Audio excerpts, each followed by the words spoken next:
Your testosterone is low. Your doctor told you your labs are fine. Both of these things can be true at the same time. In the next 8 minutes, I'm going to show you why. I'm Dr. Steven Sanders, a board-certified physician and men's health specialist. Let's talk about why normal on the lab report is not the same as healthy for you. Guys, here's the problem. Normal does not mean optimal. Normal just means you landed somewhere inside a very wide reference range.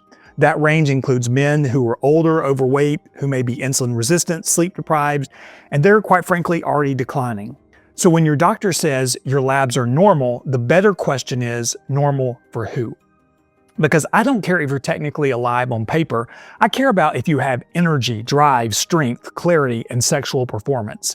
And this is where most standard lab panels tend to fail men. Commonly, I see 3 markers most doctors never even order on a standard panel. These are the 3 markers that often get missed.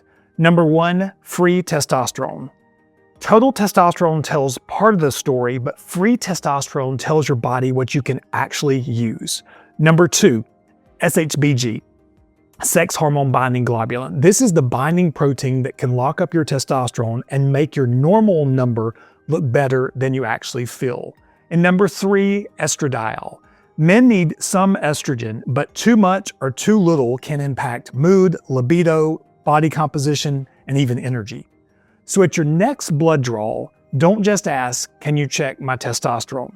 I'm going to give you the exact words to use at your next blood draw so you don't walk out empty-handed. You need to say, "I'd like a full hormone evaluation, including total testosterone, free testosterone, SHBG, estradiol, LH, FSH, PSA, CBC, CMP, lipids, thyroid panel, fasting insulin, and hemoglobin A1C. Those labs give you a much better picture of what's going on. Because the goal is not to chase testosterone, the goal is to understand why you feel the way you do and build a plan around it. Normal labs are absolutely not the finish line. Optimal function is. I run a clinic solely focused on men's health.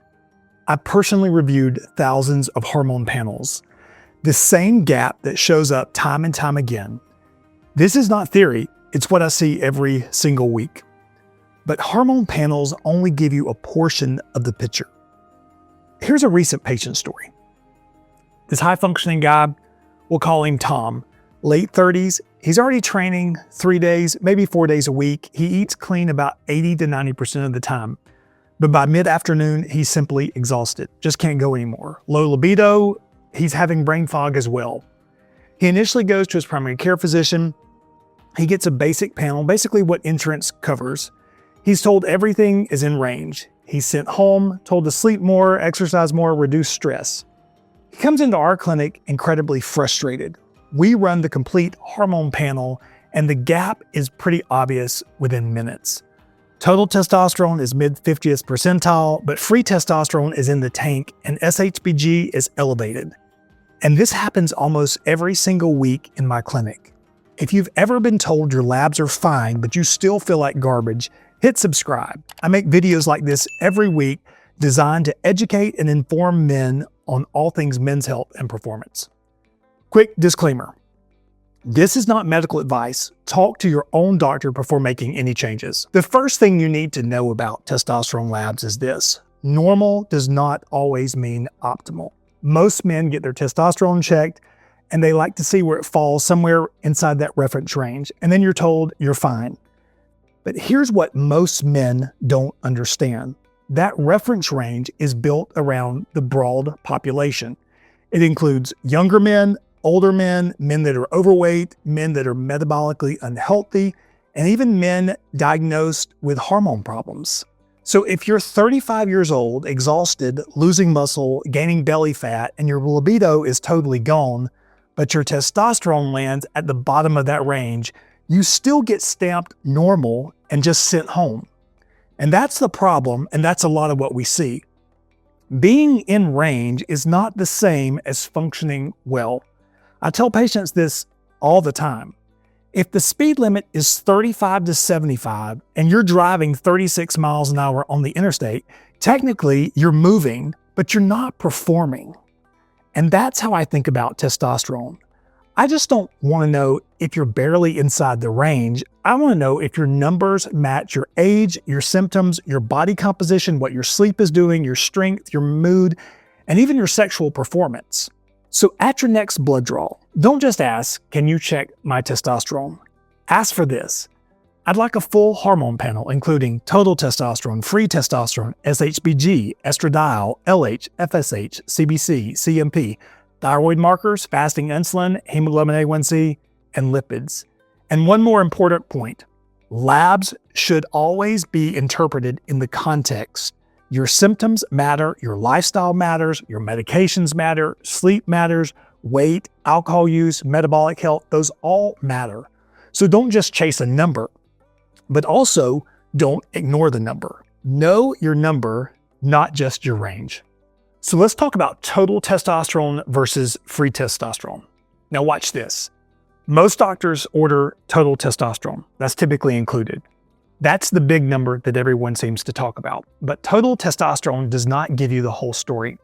Total testosterone is the amount of testosterone that's floating around in your bloodstream. Free testosterone is the amount that your body can actually use and bind and go to the androgen receptor to do the work that testosterone does. That's the number tied more closely to how you feel, how you perform, your energy level, your libido, your strength, your recovery, and your overall drive. And this is where a lot of men get missed. A guy can have a total testosterone number that really looks okay on paper, but his free testosterone is low. So he gets told, "You're normal," even though he doesn't feel normal, he feels anything but normal.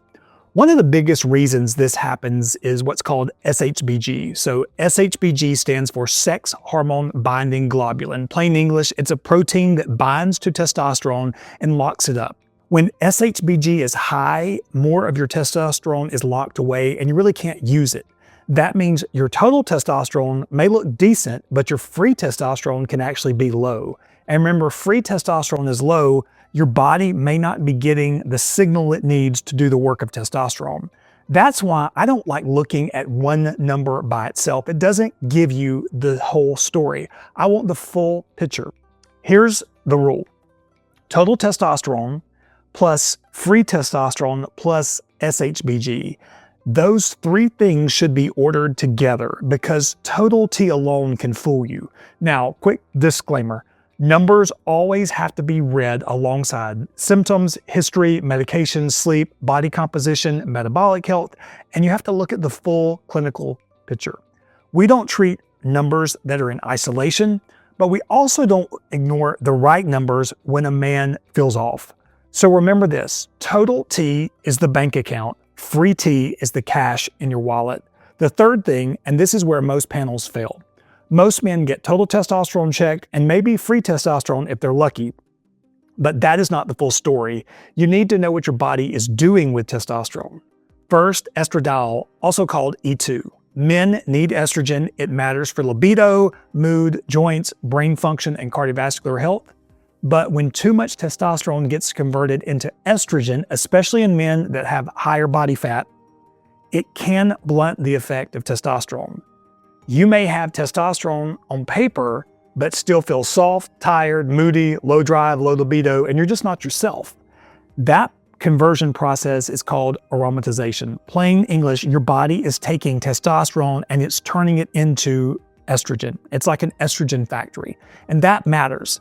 Second, look at LH and FSH. These are signals from your brain to your testes.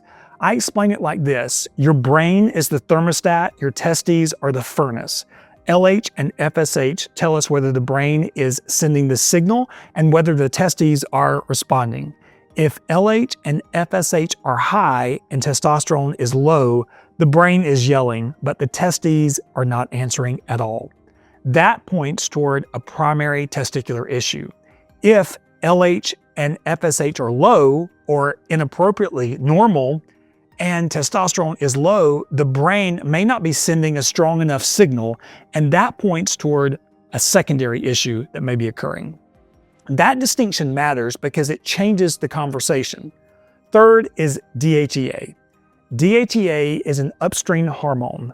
Think of it as part of the raw material system to build hormones. When DHEA is flat, a lot of men feel like their recovery, resilience, energy, and stress tolerance are flat too. It is not the whole story, but it is another piece of the puzzle, and it gives us a better total picture. And that's the point. You don't want one random testosterone number dictating the care. You want the pattern. Now, quick disclaimer. None of these labs should be interpreted in isolation. Symptoms, history, sleep, body compositions, medications, alcohol, metabolic health, and the full clinical picture all matter here. But if you're getting blood work, ask for the right panel. All right, guys, so here it is. Total testosterone, free testosterone, SHBG, estradiol, LH, FSH, and DHEA. That is the real men's panel. One sentence of context tying back to what I just walked you through. You don't have to memorize what I just said. I made a free cheat sheet for you that you can ask your doctor for. It helps you know what the numbers actually mean. The link's in the description below. Grab it before your next blood draw. I love sort of telling the story of real patients. A man comes in, we'll call him John. He has normal labs. We ended up running a complete panel because he was just saying, hey, I'm just not performing like I used to. We found the gap, we addressed it. 3 to 6 months later, his energy, training, and libido were back to like he was 18, 19. And the thing is that it just wasn't about having energy or performance. It was about the quality of relationships. It was about his work. It was about how things just seemed brighter. He just seemed better ready to attack the day. And that's why this is so vital to get the complete hormone panel so that you can look at the labs, symptoms, marry the two, and then come up with the best treatment plan going forward. The goal is not a win on a lab report. The goal is to function like a strong, healthy man. So remember this, know your numbers, not just your range. And in the next video, I'm gonna break down what to do when your free testosterone comes back low. Because TRT is not always step one. You need to look at sleep, strength training, body fat, insulin resistance, alcohol, medications. There could be nutritional deficiencies, stress, and recovery first. TRT can be a powerful tool for the right man, but you need to earn the diagnosis before you chase the treatment. I'm Dr. Steven Sanders, a board-certified physician and men's health specialist. And if you like videos just like this, hit the subscribe button. We release new videos weekly on men's health and performance medicine.